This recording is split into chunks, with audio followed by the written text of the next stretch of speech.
예배 오신 여러분 진심으로 환영합니다. 우리 옆 사람이랑 인사하도록 하겠습니다. 예배 오신 거 환영합니다. 네.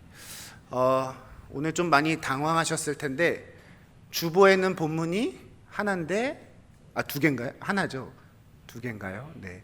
오늘 본문은 앞절까지 같이 읽었는데 나시린 본문도 이게 그냥 건너뛰기에는 너무 중요한 메시지를 담고 있어서 급하게 추가를 했습니다. 그리고 오늘 본문에서 다루고자 하는 제사장의 축복과도 너무나도 밀접한 관계가 있는 본문이기 때문에 참고 구절처럼 추가했다라는 점 이해해 주시면 좋을 것 같습니다.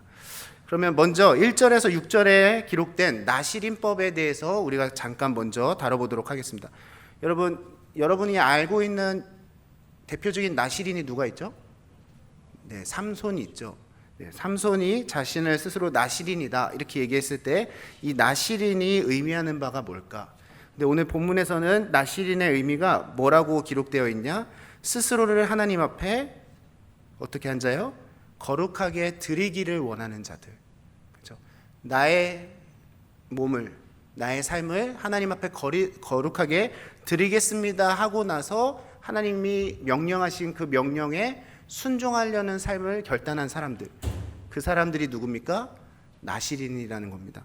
그럼 하나님께서 이들에게 요구하셨던 나시린으로서의 자격을 갖추기 위해서 이들이 삶 속에서 반드시 행했어야 될 두 가지가 뭐였을까? 우리 3, 4절에 함께 같이 읽도록 하겠습니다. 시작. 포도주와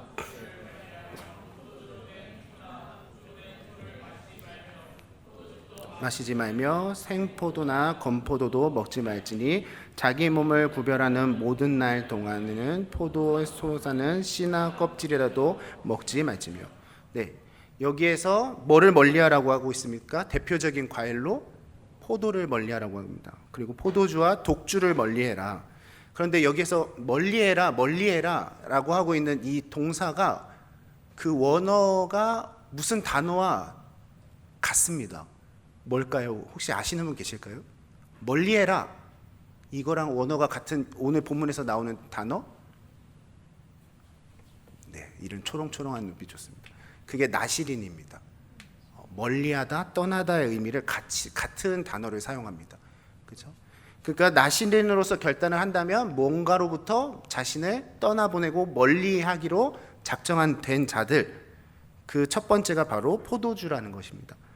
근데 포도주 이러면 여러분 독주야 당연히 부정적인 의미겠지만 포도주의 의미를 무조건적으로 부정적으로 생각하시는 분들이 있습니다. 그런데 특히 우리가 계속 다루고 있는 모세오경에서 포도주가 중간중간에 등장을 하는데 그때마다 등장했던 포도주는 부정적 의미는 아니었습니다. 예를 들면 창세기 14장에서는 멜기세덱이라는 제사장이 나오는데요. 그가 아브라함을 맞이할 때 떡과 뭐를 줬다고요? 떡과 포도주를 건넵니다. 그거는 아브라함의 원기를 회복시켜주고자 베풀었던 음식 중에 하나였습니다. 그리고 신명기, 저희가 아직 다루지 않았지만 신명기 14장에서도 이스라엘 백성들이 여호와 앞에서 즐거워할 때 무엇으로 함께 그것을 즐거워했냐? 포도주로 그것들을 축하하는 자리를 가졌다는 거예요. 이것이 건전하게 하나님 안에서 잘 사용되어지면 문제가 되지 않는 건데 계속해서 여기서 멀리해라고 하는 이 포도주와 독주의 의미는 무엇입니까? 우리가 생각하는 우리를 뭐하게 만드는 도구로 쓰지 말라는 겁니까? 취하게 하는 도구로 사용하지 말라는 거예요. 취하게 하는 도구로 사용하지 말라. 건강하게 하나님이 주신 모든 음식은 선합니다. 그렇죠? 그런데 그렇게 하나님께서 지으신 선한 것도 우리가 불순한 의도로 사용한다면 그것이 하나님 앞에 거룩하지 않는 음식이 될 수 있다는 거. 근데 이 포도주조차도 자신의 정욕과 쾌락만을 위해서 절제하지 아니하고 먹었을 때 그것은 하나님이 기뻐 받으실 만한 음식이 될 수 없다. 그죠? 내가 포도주로서 하나님 거룩하게 구분된 삶을 살겠습니다 라고 고백하는 건 뭡니까? 포도주로 인해 내 이성과 감성이 하나님 앞에 범죄하는 뭐를 주지 않겠다라는 겁니까? 여지와 기회를 주지 않겠다는 거. 술 먹고 실수하는 사람들 참 많죠. 다양한 종류의 실수들도 있습니다. 그렇죠? 그런데 그러한 실수들을 하는 것, 평상시에 하지 않았던 그 실수도 술만 먹으면 우리가 다른 사람 앞에 실수를 하게 된다는 건 이 포도주와 독주가 우리로 하여금 정상적인 생각과 행동을 하지 못하게 한다는 증거가 됩니다. 근데 문제는 무엇이냐면요, 사람 앞에 실수하고 감정과 이성을 컨트롤하지 못하는 문제도 있지만 포도주와 독주로 취할 때 무슨 결말을 맺습니까? 하나님의 뜻대로 분별된 삶을 살지 못하게 됩니다. 사람과 사람 간에서도 문제가 생기는 것, 그것도 참 중요한 문제이긴 하지만 가장 중요한 문제는 뭐냐면 그동안 내가 붙들고 씨름했던 하나님의 뜻을 너무나도 쉽게 잊어버리고, 그렇죠? 넘어지는 실수를 범하게 하는 도구 중에 하나가 뭐냐? 포도주와 독주라는 거예요. 너가 나시린으로서 하나님 앞에 서원하고 그것들을 고백하길 원한다면 너희가 반드시 알고 있는, 너희를 흐트러지게 만드는 그 독주로부터 스스로를 멀리하겠다라는 고백을 하라는 것입니다. 실제로 이러한 고백들로 하나님 앞에 결단하신 분들이 계십니다. 제가 리더를 섬기는 동안은 술을 멀리하겠습니다. 그렇죠? 또 어떤 분들은 제가 하나님을 온전히 깨달을 때까지는 이성의 유혹에 쉽게 넘어지지 않겠습니다라고 결단한 분들이 있어요. 근데 이러한 고백을 한 이유가 뭡니까? 그러한 눈에 보이는 육신의 정욕들이 얼마든지 하나님을 온전히 따르는 데 방해가 될 수 있다는 것을 알고 나를 구별하겠습니다라고 결단하는 거예요.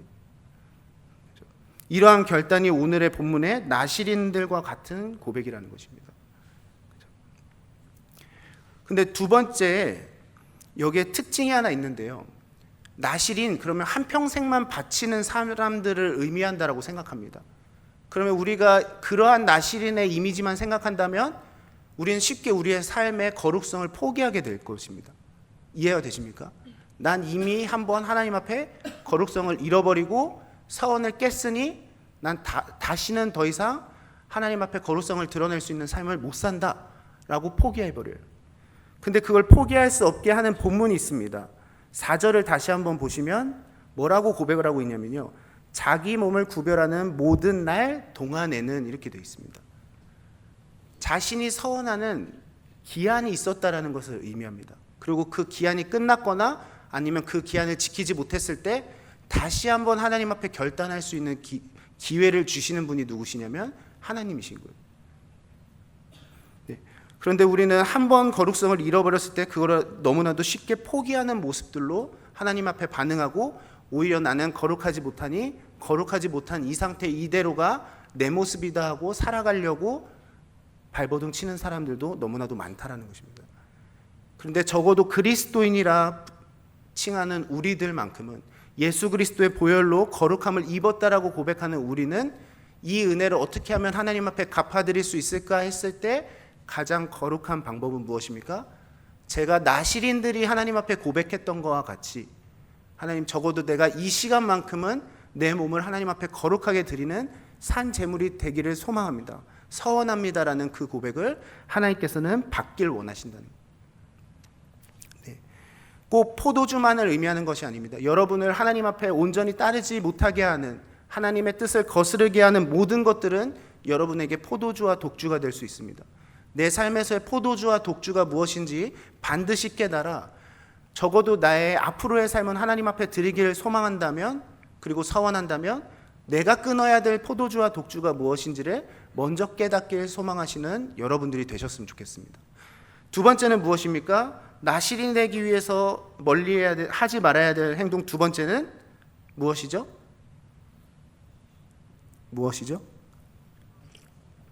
네, 머리에 삭도를 대지 않겠다. 많은 부위 중에서 머리에 대한 규정으로 주신 이유가 무엇일까? 우리는 그것들을 생각해 볼 필요가 있습니다. 이것은 뭐를 결단시키고자 하시는 하나님의 의도가 있었을까요? 혹시 하브르타임에서 질문 던져보면서 왜 머리에 삭도를 대지 말라고 하셨을까라고 하며 유추한 이렇게 결론들이 있었을 텐데, 네, 이것은 무엇을 하나님께서 요구하시는 거냐? 너희의 모든 실체의 일부가 하나님께 속해 있음을 잊지 말라는 것입니다. 내 몸의 주인이 누구임을 잊지 말라는 겁니까? 하나님 되심을 잊지 말라는 거예요. 우리가 하나님 앞에 범죄하고 넘어지는 가장 큰 이유 중에 하나가 뭐냐면요, 내 몸과 내 삶의 주인이 나라고 생각합니다. 그러한 자들의 삶은 누가 봐도 거룩하지 못해요. 누가 봐도 넘어져 있고요. 누가 봐도 부정한 것과 가장 가까이에 있습니다. 그런데 그러한 삶을 살았어도 이제 내가 나실인과 같이 부정한 것으로부터 멀어지겠다라고 결단한다면 가장 먼저 우리가 깨달아야 될 것 중에 하나가 무엇입니까? 내 몸과 내 삶의 주인은 하나님이시다입니다. 내 몸이 내가 주인인 것 같아서 내가 하고 싶은 마음대로, 그렇죠? 내가 보기에 아름다운 것들로 다 하며 그것이 때로는 덕이 되지 않는 행동들까지 하게 됐을 때 많은 사람들로 하여금 실족하게 하는 이유가 되죠. 그렇죠? 이유는 한 가지입니다. 우리가 하나님의 형상대로 지음받은 우리가 너무나도 잘 알고 있는 것은 우리의 모든 삶과 우리의 모든 육신은 하나님이 주인이 되신다. 그런데 어떻게 자기가 주인인 것처럼 이렇게 살아갈 수 있을까가 형상대로 지음받은 우리 모두에게는 불편함이 될 수밖에 없어요. 그렇죠? 이게 해도 되는 걸까요? 안 해도 되는 걸까요? 라는 질문들을 많이 하는데 그거는 누군가 정답을 내려줄 수 있는 영역이 아니고 하나님 앞에 내가 고백해야 될 부분이에요. 나실인이 다른 사람이 넌 이래야 돼 해서 내 할게요 하고 하는 삶이 아니었습니다. 자기가 스스로 누구 앞에 하는 겁니까? 하나님 앞에 하는 거예요. 율법적인 행위로 전통을 만들어 놓고 제가 이 직분과 이것들을 감당하기 위해서 여러분들은 반드시 이것들을 행하셔야 됩니다. 이게 아니라고요. 제일 중요한 거는 그것들이 결단되어지기 전에 내가 먼저 하나님 앞에 결단이 되어야 되는 거예요. 그리고 나의 삶의 주인이 하나님 되심을 먼저 깨닫는 은혜가 있어야 그러한 공통적으로 하는 결단도 의미가 있게 되는 거예요. 하나님을 경외하는 마음과 하나님을 주인 삼지 않는 마음이 없이 무언가를 결단하는 것은 율법적 행위가 될 수밖에 없습니다. 그런데 나의 삶의 주인이 하나님 되심을 깨닫는다면 내가 하나님 앞에 이것들을 서원할 수 있음이 도리어 은혜인 줄을 깨닫게 되는 거예요. 그런데 이러한 행위들이 많은 종교에서도 요구되어지는 걸 볼 수가 있습니다. 제가 이전에도 한번 이야기한 것 같은데 네팔의 힌두 사원을 가시면 머리카락이 거의 그 길에 닿을 정도로 머리를 기르고 있는 그 사원에 살고 있는 사람들이 있어요. 그게 그들한테는 율법적 행위입니다. 내가 나의 신을 위해서 머리를 자르지 않겠다. 그렇죠? 그런데 그들의 중심에 뭐가 중요한 거냐면 행위가 중요한 거예요. 자르지 않았다라는 거. 근데 하나님, 우리가 믿는 기독교는 무엇입니까? 늘 우리가 놓치지 말아야 될 건 내 삶의 주인은 하나님이시다. 그래서 아마 TV 프로그램을 보셨을 때 그러한 분들도 보신 적이 있을 겁니다. 손톱을 평생 자르지 않는 사람들. 그렇죠? 그러한 것들은 다 뭐를 중점적으로 그 자신들이 믿는 신들을 경외하려고 하는 거냐? 행위로 하려는 거예요. 근데 하나님께서 우리에게 요구하시는 건 너희의 행위를 원하는 것이 아니라 너희의 중심. 그 중심 중에서도 무엇입니까? 하나님을 향한 경외, 하나님의 주인 되심을 우리가 반드시 깨닫고 서원하는 서원이야말로 그것이 하나님이 받으실 만한 결단과 서원이라는 거예요. 우리가 민수기를 준비하면서 앞으로 하나님께서 나를 사용하실 것들을 기대하면서 준비하는 때와 시기를 갖자라고 제가 말씀드렸습니다. 그러기 위해서 우리가 두 가지를 해야 될 게 무엇이라고요? 우리를 취하게 만들고 하나님의 뜻에 순종하지 못하게 하는 포도주와 독주를 멀리할 것. 그리고 두 번째는 무엇입니까? 내 삶의 주인과 나의 몸의 주인은 하나님 되신다는 것을 우리가 먼저 깨닫고 앞으로의 삶에서 하나님이 나를 어떻게 사용하실지를 서원하고 기대하는 마음으로 하나님 앞에 결단했을 때 그 사람이야말로 하나님이 쓰실 만한 그릇이 될 수 있다는 사실을 우리는 반드시 깨달아야 됩니다. 네.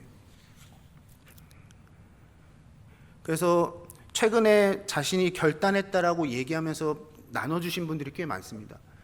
저는 그분들 한 사람 한 사람의 고백이 하나님께서 앞으로 사용하실 때 더 크게 쓰임받는 첫 걸음이 됐을 줄 믿습니다. 근데 재밌는 게 술을 결단하든 연애를 결단하든 뭘 결단하든 꼭 결단을 해놓고 질문하는 게 하나가 있어요. 뭔지 아십니까? 이 질문이 바로 나온다는 거는 한 번쯤 이 고민을 해봤다 약간 이런 건데 뭘까요? 예를 들어 목사님 제가 한 2년 동안 진짜 하나님만 집중하고 연애하지 않겠습니다. 딱 결단 멋있게 했어요. 그래 놓고 하는 질문이 뭘까요? 뭐라고요? 고백받으면 어떡하죠? 합리적인 의심. 네. 뭐냐면 하나님 앞에 서원했던 거 깨면 어떻게 돼요? 이걸 먼저 물어요. 네. 이거는 뭐를 열어두는 거죠? 언젠가 깨질 수 있다. 네. 근데 제가 늘 강조하지만 내가 질 수도 있겠다 하는 그 마음 이미 진 겁니다. 근데 아직 행위로는 일어나지 않았죠? 그럼 다시 뭐 할 수 있는 때라는 걸 알 수 있는 겁니까? 다시 한번 하나님 앞에 완전히 결단할 수 있는 기회가 있는 때인 거예요. 포기할 때가 아니라, 왜 내가 이런 의심하지? 왜 이런 여지를 두고 있지? 이거는 포기해야 되는 이유가 아니라 나의 다짐과 나의 서원을 다시 한번 더 굳건하게 해야 되는 신호인 거예요. 그렇죠? 그래서 여러분들이 하나님 앞에 포도주와 독주가 발견되어지고 그것을 반드시 하나님의 주인 삼고 끊겠습니다라고 했는데 끊임없이 내가 즐겨했던 그 이전의 죄악들이 더 달콤하게 느껴지는 마음과 생각들이 불쑥불쑥 찾아온다면 지금이야말로 더 결단해야 될 때이구나. 이것들을 깨닫고 온전한 서원으로 하나님 앞에 나아가시는 우리 청년분들 되셨으면 좋겠습니다. 그래놓고 6장 마지막에 뭐가 나오는 거냐면요, 제사장의 축복기도가 나오는 거예요. 그럼 축복기도의 내용을 보기 전에 이 6장의 구조만 보면 의미하는 바가 크다라는 걸 알 수가 있습니다. 6장의 시작이 뭐로 시작했다라고요? 나실인, 하나님 앞에 구분된 삶을 살겠다라고 결단한 사람들의 고백, 그 내용. 그 다음에 다룬 게 뭐라고요? 제사장의 축복기도. 뭘 의미하는 걸까요? 문과 없으십니까? 문과. 책이 떨어질 정도예요. 네, 무슨 내용이겠습니까? 첫 번째, 민수기는 뭘 하기 위한 성경이라고요? 하나님의 백성 삼기 위한, 그렇죠? 군사로 준비하기 위한 내용이 민수기의 내용이라고 했습니다. 그러면 우리가 하나님이 쓰실 만한 군사로 준비되기 위해서는 크게 두 가지가 필요하다는 걸 알 수가 있죠. 첫 번째는 무엇입니까? 내 자신이 하나님 앞에 세상 것들과는 구분된 거룩한 백성이 되겠습니다라는 우리의 고백이 필요한 거고, 두 번째는 무엇이 필요한 겁니까? 하나님의 축복이 필요한 거예요. 하나님의 은총이 필요한 거예요. 나의 행위와 결단만으로는 할 수 없는 것이 바로 하나님의 일꾼된 삶이에요. 우리가 아무리 결단하고 노력했어도 우리 힘으로 감당할 수 없는 것들을 유일하게 채워주실 누구를 바라보라는 겁니까? 하나님을 바라보라는 거예요. 여호와 바라보라는 겁니다. 그리고 너희의 삶 속에서 그렇게 은혜로 함께 하시고 얼굴을 비춰주실 하나님에 대한 그 축복과 은혜를 너희가 반드시 사모하면서 함께 가라는 거예요. 내가 해야 될 영역이 있는 거고요, 하나님이 해주셔야 될 영역이 있는 거예요. 이 두 개의 축은 어느 것 하나도 놓치고 가서는 안 되는 것입니다. 균형을 이루어야 되는 거예요.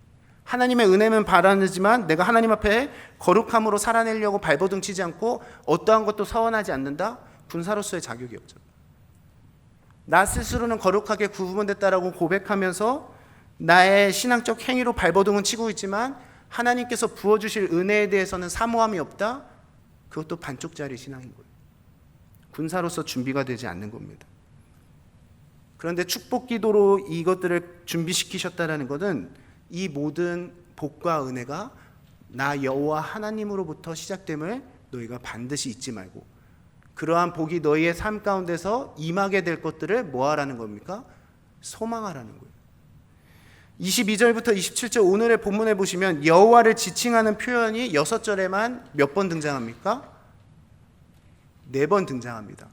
근데 그냥 여호와라는 그 야훼라는 이름만 등장한 게 4번이지 내 이름 그런 것까지 다 포함하면 6절에 총 몇 번이 등장하시냐면 7번 등장해요. 그러면 여기에는 그 뒤에 부수적으로 나오는 설명들보다 뭐를 더 강조하기 위한 거예요? 여호와 하나님을 강조해요. 축복의 근원, 복의 근원, 능력의 근원, 그게 다 나 여호와로부터 시작됨을 너희는 항상 잊지 말라는 거예요. 그리고 너희만 잊지 말 것이 아니라 또한 뭐를 얘기하시는 겁니까? 그러한 복이 다른 사람에게도 흘러가기를 소망하는 삶을 살으라는 거예요. 누굴 통해서요? 여호와를 통해서요. 그리고 나서 중간중간에 여호와가 해주시는 그 복들의 내용이 무엇인지를 볼 때 우린 거기에서 은혜를 깨달을 수 있습니다. 그리고 그 내용들을 하나하나 살펴볼 때 어느 것 하나 우리의 힘으로 할 수 있는 것은 없었구나라는 것을 깨닫게 돼요. 첫 번째 무엇입니까? 너희 자손 이스라엘 자손을 위하여 이렇게 축복하여 이르되 여호와는 뭐를 하기를 원하며 24절에 여호와는 내게 복을 주시길 원하며. 여러분 지금 우리가 민수기까지 오면서 하나님께서 아브라함을 택하시고 이삭과 야곱과 요셉 그리고 이스라엘 백성들 출애굽 모든 과정 속에서 하나님께서 끊임없이 해주시는 약속은 복의 내용은 뭐였습니까?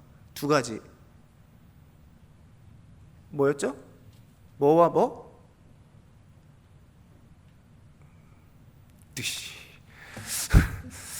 뭐와 뭐? 그렇죠. 생육과 번성이죠.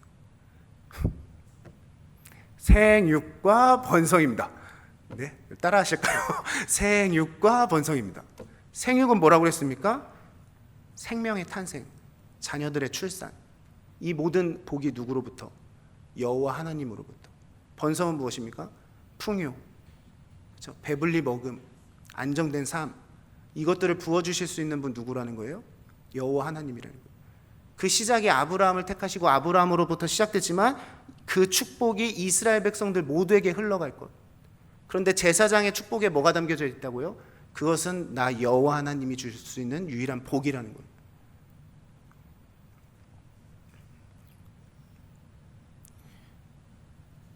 요즘에 미래를 위해서 또 하나님 앞에 쓰임 받을 것들을 통해서 씨름하거나 기대하거나 하는 분들도 있는가 반면에 삶적으로 많은 씨름들을 하고 계신 분들이 있습니다.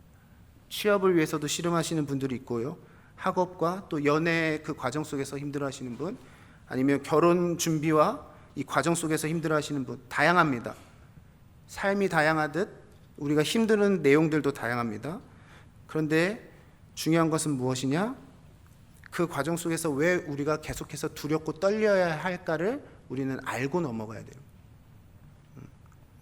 얼마 전에 한 그 커플이 찾아와 가지고 자신들의 얘기는 아니라고 했는데, 아닌 건 확실한데, 이 결혼을 앞으로 준비하는 데 있어서 결혼의 본질이 뭘까요? 라는 질문을 던지더라고요. 그래서 모르겠다. 여러 사람들이 정답 주겠지만 진짜 모르겠다. 근데 하나는 알 것 같다. 이렇게 얘기했어요. 하나는 뭐냐면, 왜 결혼 준비 과정 속에서 많이 다투고 심지어 헤어지는 분들이 왜 생길까? 분명히 행복하자고 사랑하자고 그것들을 결단하고 준비를 했을 텐데 왜 결말이 좋지 않을까? 이거는 아직 준비하지 않으신 분들도 본질은 한 번쯤은 알고 그 때를 맞이해야 될 텐데 뭘까? 그래서 제가 그 친구들에게 얘기해 줬던 건 딱 하나였습니다. 다른 건 모르겠고 모든 준비 과정 속에서 하나님을 놓치지 말아야 된다. 준비 과정, 다른 사람들에게 소개하는 과정, 뭐 하는 과정마다 하나님이 빠지면 안 된다. 우리가 아무리 세상 사람들 말하지 않습니까? 결혼이요? 준비되면 할게요.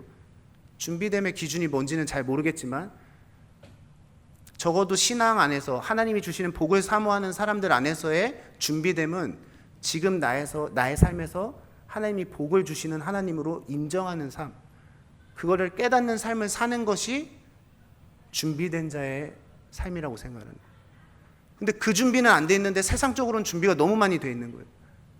세상 사람들이 부러워할 만한 준비는 다 돼 있는데 정작 거기에 누가 빠져 있냐?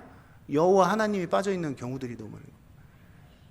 그래서 혹시 너 주변에 그 누구인지 모르겠지만 아파하는 사람이 있다면 그거 하나만은 얘기해 줬으면 좋겠다라고 얘기를 했어요. 근데 그 친구가 더 안타까워했던 이유 중에 하나가 뭐냐면 그 준비하는 분들이 믿음의 부부가 아니었던 거예요. 그럼 그렇다고 포기해야 되냐? 그게 아니라는 거죠. 그래서 이어서 얘기해 줬던 게 뭐냐면, 그러면 여호와를 인정하고 준비하는 사람의 본이 너희가 되어줘라, 이거였어요. 여호와를 인정하고 하나하나 감사하면서 준비하고 나아갈 때 이게 얼마나 복된 건지를 너희가 그 부부들에게 보여줘라. 그럼 그들도 자신들이 많은 것들이 준비되어 있었지만 여호와 하나님은 준비되지 못했었구나를 깨닫게 될 거다. 그게 복이죠. 그렇죠? 우리가 입술로 선포하는 축복이 있는가 반면에 삶으로 보여지는 축복도 있습니다. 그거를 내가 넉넉히 감당하고 살아내고 있는가를 우리는 반드시 깨달아야 되는 거예요. 그리고 이 모든 능력, 생육과 번성의 능력은 여호와 하나님 없이는 아무것도 할 수 없다는 것을 우리가 삶으로 보여줘야 되는 거예요. 그리고 내가 삶으로 신뢰해야 되는 거예요. 결혼 준비하면서 믿음의 가정 안에서 우리가 준비하겠다라고 하는데 근심이 더 크다? 그 사람들이 잘못된 게 아니라 본질을 놓치고 있기 때문인 거예요. 여호와 하나님을 놓치고 있고 생육과 번성으로 일하실 하나님에 대한 소망을 놓치고 있기 때문에 두렵과 막막함으로 씨름할 수밖에 없는 거다. 그렇죠? 여러분 아까 처음에 얘기했듯이 각자 처한 상황들이 다 다릅니다. 그런데 내가 정말 여호와 안에서 복을 누리기 원한다, 생육과 번성의 은혜를 누리기 원한다, 내가 그 하나님 여호와를 소망하고 있었는가를 먼저 깨달아야 돼요. 두 번째는 뭐 하시길 원한다고 합니까? 뭐라고 하죠? 지키시기를 원한다, 이렇게 얘기합니다. 지키시기를 원한다. 지킨다라는 거는 대상이 있어야 됩니다. 그렇죠? 뭐로부터 지킨다라는 대상이 있어야 돼요. 그 말은 다르게 표현하면 뭡니까? 하나님으로부터 멀어지게 하는 그 원수가 누군지를 알아야 돼요. 근데 우리는 늘 뭐만 원수 삼습니까? 사람만 원수를 삼아요. 근데 우리의 싸움은 육의 싸움이 아니라니까요. 뭐의 싸움입니까? 영의 싸움이에요. 우리가 뭐로부터 나를 영적으로 지켜야 되는지를 알고 씨름을 하고 싸워야 그 전쟁에서 승리를 할 수가 있어요. 그렇죠? 내가 얼마나 세상 풍조에 빠져 있는지, 얼마나 내가 사탄 유혹으로부터 넘어지고 있는지, 얼마나 내가 육신의 정욕들을 소망하고 살아가고 있는지, 그 내가 싸워야 될 대상을 바로 알고 있어야 여호와 하나님이 날 지켜주시기를 소망할 수 있는 거예요. 근데 고린도전서 기준으로 비유하자면 뭐가 됩니까? 싸워야 될 세상과 오히려 버타면 누구랑 원수가 되는 거예요? 여호와 하나님이랑 원수가 되는 거예요. 원수 대신 하나님한테 나를 지켜주세요라고 말할 수 있는 사람 누가 있겠습니까? 없죠. 내가 지금 여호와 하나님이 나의 삶 속에서 영적으로 나를 지켜주시기에 소망하지 왜 못하고 살고 있을까? 99% 세상과 버타고 있는 삶이에요. 세상과 즐거운 삶이고 내 육신의 정욕과 즐거운 삶을 살고 있기 때문에 여호와 하나님이 지켜주실 것들에 대한 소망이 없는 거예요. 그런데 내가 영적으로 하나님 앞에서 절대 넘어지지 말고 타협하지 말고 유혹당하지 말아야 될 게 무엇인지 반드시 알고 씨름하고 있는 사람들은 그것들과 버타며 살아가지 않습니다. 내가 버겁고 힘들고 나한테는 이길 수 없을 만큼의 큰 존재처럼 느껴져도 여호와 하나님이 나와 함께 하시면 이길 수 있겠구나라는 것을 날마다 소망하면서 살 수 있는 거예요. 대상이 없어요. 대상이. 허공에서 싸우는 사람들처럼 싸웁니다. 너가 대체 지금 뭐 때문에 힘들어하고 있는지 알아? 모르겠대. 그걸 알아야 싸울 수 있지 않을까? 뭐가 하나님으로부터 너를 멀어지게 하는지 알아야 싸우지 않을까? 알려고 하지 않아요. 왜요? 이미 패배자 의식이 있기 때문에. 그리고 이미 하나님이 나와 함께 하시고 나를 지키실 것들에 대한 소망을 너무 오랫동안 잊고 살았기 때문에 소망이 되어지지 않는 거예요. 그런데 반대의 삶을 사는 사람들이 있겠죠? 누가 봐도 넘어지고 염려되고 그러한 상황들이 닥칠 것 뻔히 다 알고 있는데 그때마다 때를 따라서 돕는 하나님의 은혜가 계속해서 발견되어지는 사람들이 있겠죠. 그럼 그러한 은혜를 누리면서 사는 사람은 어딜 가도 두려워하지 않는 거예요. 누굴 만나도 두려워하지 않는 거라니까. 왜요? 어차피 여호와 하나님은 그곳에서도 나를 지키실 거기 때문에. 이게 소망이 되어야 돼요. 그리고 그것들을 깨닫고 그러한 하나님에게 날마다 감사하는 삶을 살 수 있다는 것은 이미 그 사람이 복받을 만한 삶을 살고 있다는 증거인 거예요. 여러분이 지금 싸우고 있습니까? 아니면 싸워야 대상이 누군지 알고 있습니까? 그것들에 대해서 모르고 그들과 버타고 있으면 여호와 하나님의 군사로서는 쓰임받지 못하는 거예요. 내가 아무리 준비되어 있는 것 같고 내가 아무리 남들보다 뛰어나 있는 것 같아도 여호와 하나님의 영광과 그분의 나라와 그를 위한 덕을 세우지 못하는 삶을 살고 있다면 하나님의 군사로서 쓰임받을 수가 없어요. 그런데 적어도 연약하고 부족한 모세와 같이 입술이 어눌한 나여도 하나님께서 복 주시고 은혜로 함께 하시면 넉넉히 쓰임받을 수 있는 일꾼이 될 거라는 소망이 있다? 그럼 지금부터 싸우고 있어야죠. 하나님은 나를 세워주시면 그때부터 싸우겠습니다. 절대 안 싸워요. 오히려 하나님을 파는 자가 될 거예요. 유다와 같은 자가 될 거예요. 이미 계속 팔고 있었고 이미 원수와 버타고 있었기 때문에 하나님을 팔 거예요. 그럴 바에는 군사로서 쓰임받지 않는 게 낫죠. 그렇죠? 그래서 우리가 정말 뭐로부터 내가 하나님의 보호하심과 지키심을 사모해야 되는지를 내가 과연 알고 있었는지를 깨닫고 앞으로의 나의 삶에서 조금도 원수들에게 틈을 주지 않고 그들과 타협하지 않겠노라고 결단하시는 삶을 사시는 여러분들이 되셨으면 좋겠습니다. 마지막으로 한 가지는 뭐라고 고백을 하냐면요. 25, 26절에 비슷하게 표현하는 두 가지가 있습니다. 그의 얼굴을 내게 비추사 그의 얼굴을 내게로 향하여 드사. 이것은 무엇을 의미합니까? 여호와의 일하심을 대면하여 보듯 이런 의미고요. 삶에서 여호와를 발견하는, 이것이 엄청난 축복임을 깨달아야 됩니다. 저 하나님과 동행하고 있어요 하는데 어떠한 은혜도 누리지 못하고 어떠한 평강도 누리지 못하고 살고 있다? 여호와를 대면하여 살고 있는 삶이 아닌 거예요. 능력의 하나님, 이미 세상을 이기신 하나님, 사랑의 하나님, 평강의 하나님, 만군의 여호와, 그 하나님이 나와 함께 하시는데 어떻게 조금의 두려움이 있을 수 있겠습니까? 없어요. 요 정도의 두려움은 있을 수 있겠지라는 것은 아직 하나님을 온전히 보지 못하고 있다는 증거입니다. 그렇죠? 내가 삶에서 먼저 그것들을 더 뚜렷하게 바라보면 바라볼수록 그 하나님과 날마다 동행하는 삶을 소망할 수가 있어요. 거기까지 이르러야 된다고요. 내가 하나님 앞에 내 거룩성을 위해서 결단하겠습니다. 하나님, 내가 그것들과 씨름하겠습니다. 이 과정까지 중요한데 정말 하나님과 함께 싸우는 승리의 군사가 되려면 그분의 얼굴을 대면하여서 보는 삶을 살아야죠. 그렇죠? 다른 사람이 이 과정 속에서 하나님을 발견하고 있지 못할 때 나는 그 하나님을 발견할 수 있어야죠. 근데 못 보고 저 신앙생활 20년, 30년 했는데 아직 한 번도 하나님의 그 얼굴을 대면하여 본다는 의미가 뭔지를 잘 모르겠어요. 지금까지는 모를 수 있습니다. 근데 앞으로도 모를 거라고 생각하는 건 이미 패배한 거예요. 제가 지금까지는 하나님을 대면하여 사는 삶이 뭔지 몰랐지만 앞으로의 삶은 하나님과 대면하는 삶을 살고 싶습니다라는 고백으로 살아내고 그것들 삶에서 정말 누리고 살아야 그 사람이 정말 복의 근원이 될 수 있는 거예요. 하나님이 복이란 도구를 사용하신 이유는 무엇이냐면 그것이 한 사람에게 머물게 하려 하시는 게 아니라 복의 근원을 삼아 주시겠다는 것은 그것으로 하여금 퍼지게 하시겠다는 거예요. 내가 대면하여서 그 은혜들을 누리고 있어야 퍼뜨릴 수 있다고요. 그런데 내가 믿고 따르는 하나님이 막연하면 내가 누군가에게 흘려보내줘야 되는 뭐도 막연해지는 겁니까?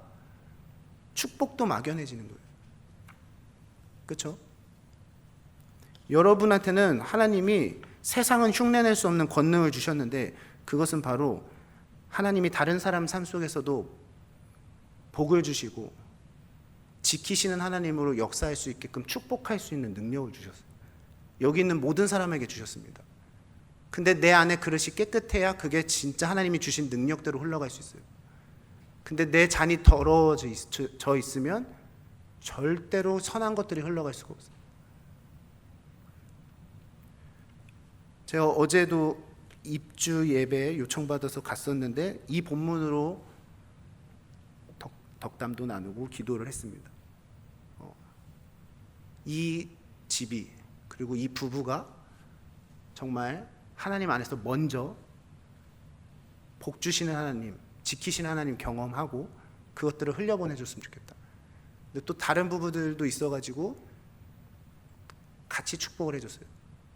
그러면서 한 가지 소망이 됐던 게 뭐냐면 이걸 시작으로 이 복이 또 흘러갔으면 좋겠다. 이 부부들을 통해서 복이 흘러갔으면 좋겠다라는 소망이 생기더라고요. 그렇죠? 나는 지금은 두 가정에게 축복을 했지만 이 두 가정이 또 다른 가정들을 축복하면 이 축복이 얼마나 많이 흘러갈까? 그렇죠? 그 능력을 여러분한테 주셨고 그 은혜를 여러분한테 주셨습니다. 그런데 내가 누리지 못하고 있어서 그것들을 흘려보내주지 못하는 삶을 산다면 얼마나 안타까울까. 그렇죠? 하나님, 내가 먼저 하나님을 대면하여 그 은혜들로 살아가게 하시고 내가 만나는 모든 이들에게, 심지어 원수여도 하나님께서 우리에게 약속하신 축복을 흘려보내주기에 조금도 부족함이 없는 내가 되게 하여 주시옵소서. 그게 정말 하나님이 우리에게 받길 원하시는 고백이에요. 이 복 준다는 게 얼마나 값진지 제가 하나 느꼈던 걸 얘기하고 설교를 마치겠습니다. 우리 토요일 첫 주에 뭐 하죠? 새벽에 온세 하죠, 온세. 근데 그때마다 이 청북교에서 제가 처음 본 거지만 목사님들이 이 앞에 나오셔서 다음 세대들을 위해서 머리에 이렇게 손을 얹고 기도를 해주시더라고요. 저는 그걸 청북교에 와서 너무 신선한 충격이었고 되게 복되다라고 생각했습니다. 그래서 저도 가끔 기회가 있을 때마다 온세 때 이렇게 축복 기도를 했었는데 이번 주에 이렇게 작은 친구들 이렇게 왔길래 이름이 뭐야? 그러고 기도해주고 이름이 뭐야? 기도해서. 근데 이렇게 두 번째 친구를 기도해주고 딱 눈을 떴는데 제 키만한 분이 여기 앞에 딱 이렇게 서 있어요. 우리 지영이가 앞에 서 있는. 그래서 너는 여기 왜 나왔어? 이랬더니 목사님 이거 청년들도 받을 수 있어요. 그래서 아 그래? 알았어. 기도했어. 그리고 이제 다 축복 기도하고 이제 저는 또 나름의 사정도 아니까 그걸 두고 다 기도하고 그래 고맙다 하고 보냈는데 더 큰 사람이 뒤에 이렇게 서 있는 병관 청년이 뒤에 이렇게. 그래서 자네는 또 여기 어디? 그래서 또 기도를 했지. 근데 그게 너무 좋은 거예요. 한 사람 한 사람에게 손을 얹고 그 사람의 삶을 위해서 복을 빌어줄 수 있다는 게 이게 하나님을 믿는 사람들만 할 수 있는 능력이구나. 그죠? 그리고 또 사실 지영천에 안 나왔으면 청년을 그렇게 축복해 줄 수 있다라는 거에 대해서 한 번도 생각을 안 해봤었는데 그걸 사모함으로 어쨌든 이렇게 나와서 기도를 했는데 아 내가 이 축복 흘려보내는 거에 대해서 되게 쓰지 못하고 있었구나. 이걸 좀 깨닫게 됐어요. 그죠? 그래서 이거는 저 한 사람의 결단이기도 하지만 우리 모두의 결단이 됐으면 좋겠습니다. 내가 만나는 모든 이들에게 머리에 안수하시면 안 되고요. 손을 잡고 바라보며 복을 주시길 원하시고 은혜 베푸시길 원하시고 지키시길 원하시고 항상 그 얼굴을 향하여 드사 평강 주시길 원한다라는 그 축복을 많은 사람들에게 흘려보내주시는 우리 청년교회 되셨으면 좋겠습니다. 우리가 그것들을 위해서 결단하면서 기도할 건데